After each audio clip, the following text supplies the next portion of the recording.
পুজো তো চলছে, পুজো তো খেতে হবে। হ্যাঁ, কি খাবি বল? কি খাবি তুই বল, আমি তো জানি না। চল দু বন্ধু একটা সাথে নিয়ে আসবো, আচ্ছা খাবো, দুজন খাবো।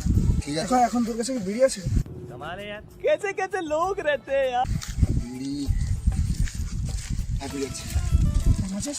হ্যাঁ দাঁড়া দাঁড়া, আমার কাছে আছে। তুই একটু ধরো। না খায় না না না, তুই না খেলে আমিও খাবো না, রাখি দে। না খাবো চল চল। কি আলোচনা করছিস সেটা তুই বল বল বল। পুজো তো হচ্ছে, হ্যাঁ পুজোর বন্ধু তো মজা খাবো। হ্যাঁ এখন 6-7 সঙ্গে বলছি, হ্যাঁ। এখন তুই 500 দিবি, আমি 500।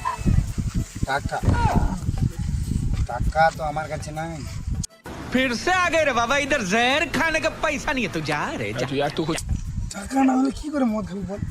তুই চালিয়ে দে, তোকে পরে আমি দিয়ে দেবো। পরে চাপ লিবার দরকার নেই, আমি দিয়ে দেবো। তুই তো দিয়ে দিবি বলছিস, কিন্তু আমার কাছে তো 500 টাকা পড়ে গেছে, কি করি? দেখ ভাই দেখ। না ভাই, দেখতে পাবো না, আমার কাছে পয়সা নেই। কি ছেলে টাকা নেই তো মদ খেতে? हमारे यहाँ ऐसा ही होता है। খানকে ছেলে টাকা নেই, মদ খেতে চলে এসেছে।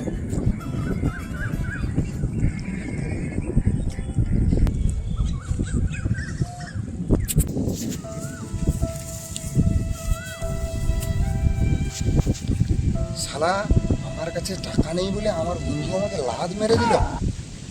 रुको जरा, सबर करो, बोला धक्का बुक्की नहीं करने का। বাড়া, আমার বিড়ি কে শালা আমাকে লাদ মারা? শালা আমার বিড়ি ফেরত দে। তোর বালের বেড়ি কারে গুঁজেলে বল। আচ্ছা যা যা, তোর মতো কত গুদু মারা নিয়ে খেলেছি। হ্যাঁ হ্যাঁ, তুইও যা, সারা গুদ মারানি, কার ভেটে দেবো তোর মারা।